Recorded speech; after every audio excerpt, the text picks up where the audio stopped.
ప్రధానంగా 100 రోజుల్లో చేయాల్సినటువంటి హామీలు 6 గ్యారంటీలను అమలు చేయడానికి పూనుకోవడం, ఇప్పటికే 4 గ్యారంటీలను అమలు చేసినటువంటి పరిస్థితి. అవి అమల్లోకి వచ్చినాయి, 4 అంశాలు అమల్లోకి వచ్చినాయి, మిగతా అంశాలు కూడా పూర్తిగా అమలు చేస్తాం. రైతులకు 2 లక్షల రుణమాఫీ ఇస్తామనేటటువంటి హామీని కాంగ్రెస్ పార్టీ ఇచ్చింది.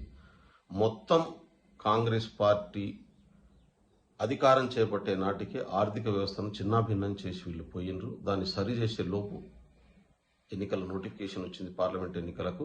రేపు జూన్ 4వ తారీఖు నుంచి పార్లమెంట్ ఎన్నికల ప్రక్రియ ముగుస్తుంది. ఆగస్టు 15వ తారీఖు లోపు 2 లక్షల రుణమాఫీ ఖచ్చితంగా చేస్తామని చెప్పి ఇప్పటికే ముఖ్యమంత్రి గారు పదే ప్రకటిస్తున్నారు. ఇవాళ ఓడిపోయిన ఫ్రస్ట్రేషన్లో ఉన్నటువంటి బీఆర్ఎస్ ఇవాళ దాన్ని డైవర్ట్ చేయడం కోసం రకరకాల ఫిట్స్ చేస్తున్నది. ప్రజల్లో అంగీకారం లేకుండా ఛాలెంజ్లు వేసుకుంటూ తిరుగుతూ ఉన్నాడు. నేను హరీష్ రావు గారికి కొన్ని ప్రశ్నలు అడగాలనుకుంటా ఉన్నాను, సమాధానం చెప్పాల్సినటువంటి బాధ్యత ఉంది. నువ్వు అమరవీరుల స్తూపం కాడికి పోయినావు కదా హరీష్ రావు, నీకు సిగ్గు అనిపించలే, బాధ అనిపించలే? 9 సంవత్సరాలు మంత్రిగా ఉన్నావు, మొన్నటిదాకా కంచేసి ఉంచిరు కదా అమరవీరుల స్తూపానికి. మీరు ఎవరు పోకుండా ముళ్ళ కంచెను రేవంత్ రెడ్డికి ముఖ్యమంత్రి అయిన తర్వాత కదా అమరవీరుల స్తూపానికి వేసినటువంటి ముళ్ళ కంచె తొలగించబడ్డది. తెలంగాణ ఉద్యమంలో 1200 మంది చచ్చిపోతే 9.5 సంవత్సరాలు పాలించి 550 మందికి కుదించేసిరు కదా కుటుంబాలను ఆదుకోకుండా. బాధ అనిపించలే? వాళ్ళు గుర్తుకు రాలే నీకు?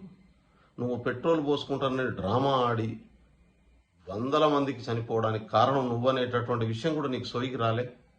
వచ్చుంటే బహుశా ఇట్లా మాట్లాడుండేటోడి కాదు.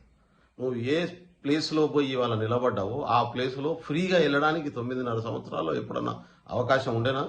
పోనిచ్చిరా మమ్మల్ని? నివాళులు అర్పించే పరిస్థితి ఉండేనా? అర్పించనిచ్చిరా నివాళులు ప్రజలకు? ఆడదాకా వెళ్ళనిచ్చిండ్రా? కాబట్టి ఇవాళ ప్రజాపాలన ఉంది కాబట్టి నువ్వు అమరవీరుల స్తూపం దగ్గరికి పోయి నీ రాజీనామా పత్రాన్ని ఇచ్చేటటువంటి, మీడియాతో మాట్లాడేటటువంటి అవకాశం కాంగ్రెస్ పార్టీ పాలనలో వచ్చిందనే విషయం గుర్తుపెట్టుకో.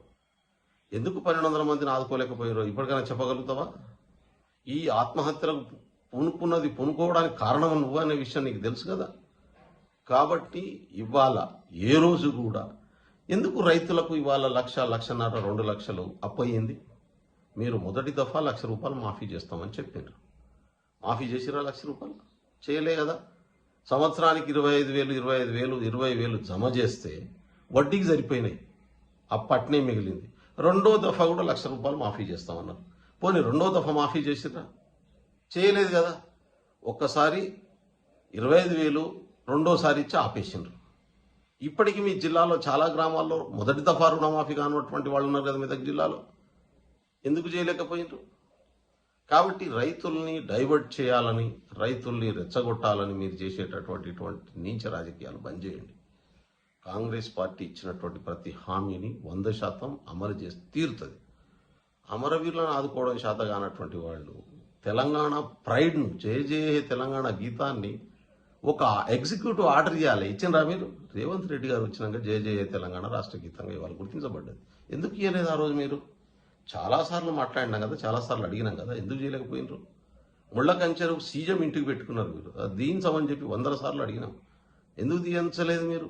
ధర్నా చౌక్ను బ్యాన్ చేసిరు, కోర్టుకు పోయే పర్మిషన్ తెచ్చుకోవాల్సిన పరిస్థితి వచ్చింది. ఇవాళ ధర్నా చౌక్లో ధర్నా చేసుకోవడానికి అవకాశం లేదా? ప్రజాస్వామ్యాన్ని ఎవరు కాపాడుతున్నారు? ప్రజా విలువలను ఎవరు కాపాడిండ్రు? ఇవాళ కోట్ల మంది, 30 కోట్లకు పైన ఇవాళ ఆర్టీసీలో మహిళలు ప్రయాణం చేస్తున్నటువంటి మాట వాస్తవం కాదా? ఇవాళ 500 గ్యాస్ వస్తున్నటువంటి మాట వాస్తవం కాదా? ఇవాళ 200 కరెంటు బిల్లు ఫ్రీగా వస్తున్నటువంటి మాట వాస్తవం కాదా?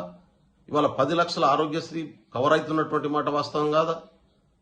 ఏది వాస్తవం కాదు చెప్పు హరీష్ రావు. దీంట్లో మీరు ఏమైనా చేసిరా? పోనీ చివరికి సీఎం మెర్సీతోనిచ్చేటటువంటి ఆరోగ్యం పాడైతే ఇచ్చే పైసలలో కూడా తిన్నటువంటి లంచుగొండ్లు కదా మీరు. ఇంతకంటే దుర్మార్గమైనటువంటి పాలన ఏముండే గతంలో? తెలంగాణ ప్రైడ్ను, తెలంగాణ పునాదిని, తెలంగాణ ప్రజలు కోరుకునే ఆలోచనను ఇవాళ రేవంత్ రెడ్డి గారు ఇంప్లిమెంట్ చేస్తూ ఉన్నారు, దాన్ని అమలు చేసేటటువంటి ప్రయత్నం చేస్తూ ఉన్నారు. ఒక్క రోజన్న కేసీఆర్ గారు వచ్చి అంబేద్కర్కు దండేసిండా 9 సంవత్సరాల కాలంలో? ఒక్కసారన్న సమ్మక్క సారక్క దగ్గరికి వచ్చిండా? ఎందుకు రాలే? చివరికి రామాలయానికి కూడా తన మనవడితో తలంబరాలు పంపించిన చరిత్ర మీది. కాంగ్రెస్ పార్టీ అట్లా చేయలే. ఒక ప్రజాస్వామ్యయుతంగా అన్ని వర్గాల్ని కలుపుకొని పనిచేసేటటువంటి ప్రభుత్వం. పగబట్టినట్టు పగబట్టారు కదా ఉద్యోగుల మీద మీరు. ఇవాళ 1వ తారీఖు జీతాలు వస్తున్నాయి. ఇవాళ ప్రతిదీ 44 నెలల్లోనే, ప్రభుత్వం ఏర్పడ్డ 4 నెలల్లోనే ఇంత ఫ్రస్ట్రేషన్ ఎందుకు వస్తున్నది మీకు? ఎందుకు ఓపిక పట్టలేకపోతున్నారు? 5 సంవత్సరాల కోసం ఇవ్వబడ్డటువంటి హామీలు 4 నెలల్లో పూర్తి చేయలేదు. కాంగ్రెస్ పార్టీ విఫలమైపోయిందా? పాలన అనుభవం ఉన్నటువంటి మీలాంటి వాళ్ళు కూడా ఇట్లా మాట్లాడితే ఎట్లా? ఏమనుకోవాలి జనం? ఏమనుకున్నా పర్లేదా? మినిమం వాల్యూ లేకుండా మాట్లాడవచ్చు అనుకుంటున్నా మీరు? కాబట్టి ఇటువంటి పిచ్చి ఆలోచనకు లొంగిపోయే జనం ఇక్కడ ఎవరు లేరు. మీరు చెప్పేటటువంటి అబద్ధాలని, మీరు చెప్పేటటువంటి మోసాలని అర్థం చేసుకున్న అంత అమాయకంగా ఎవరు లేరు. రాజీనామా చేసినావు కదా, పోస్ట్ డేటెడ్ డేట్తోని ఫార్మెట్లో ఒక్క వాక్యంలో రాసి ఫిబ్రవరి మేము ఆగస్టు 15వ తారీఖు వరకు రుణమాఫీ 2 లక్షల రుణమాఫీ చేస్తామని చెప్తున్నావు. నువ్వు ఆగస్టు 20 డేట్ పెట్టుకొని ఇచ్చేయి. నీ రాజీనామా లెక్క నువ్వు స్పీకర్కి ఇచ్చేసేయి. ఆగస్టు 25 డేట్ పెట్టుకొని ఇచ్చేసేయి. చలో చేద్దాం. మీరు చేసినటువంటి హామీలు అమలు ఏం చేసినారు, మేము చేసినటువంటి హామీలు ఎన్ని మొదలు పెట్టినాము, ఎన్ని చేయబోతున్నాం అనేటటువంటి విషయం చర్చిద్దామా? మీరు కట్టినటువంటి పెద్ద అంబేద్కర్ స్టాచ్యూ దగ్గర కడదామా, లేకుంటే పోరాటానికి సింబల్ అయినటువంటి మాసాబ్ ట్యాంక్ అంబేద్కర్ స్టాచ్యూ దగ్గర పెట్టుకుందామా చర్చ?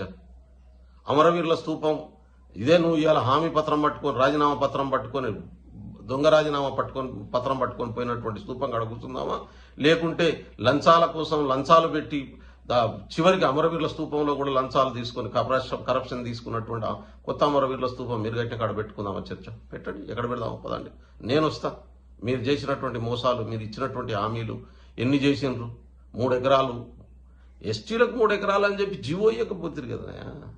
ఇంత అన్యాయమా? ఒక ఎగ్జిక్యూటివ్ ఆర్డర్ ఎందుకు ఇవ్వలేదు? ఎందుకు అడగలేదు? ఒక్కరోజు కూడా ఎందుకు నిలదీయలేదు మీ మామను? ముళ్ళకం చేస్తున్నావు, తప్పు, అమరవీరుల స్తూపం కాడ వేయొద్దు అనేటటువంటి మాటను ఎందుకు అనలేదు ఆ రోజు?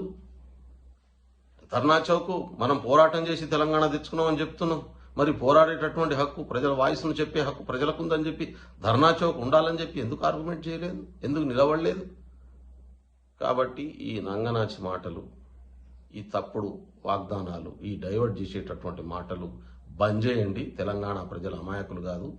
మీ మోసాల్ని, మీ మాటల్ని ఎవరు నమ్మేటటువంటి స్థితిలో లేరు. ఉన్న గౌరవం పోగొట్టుకోకూడదని చెప్పి కోరుతా ఉన్నాం.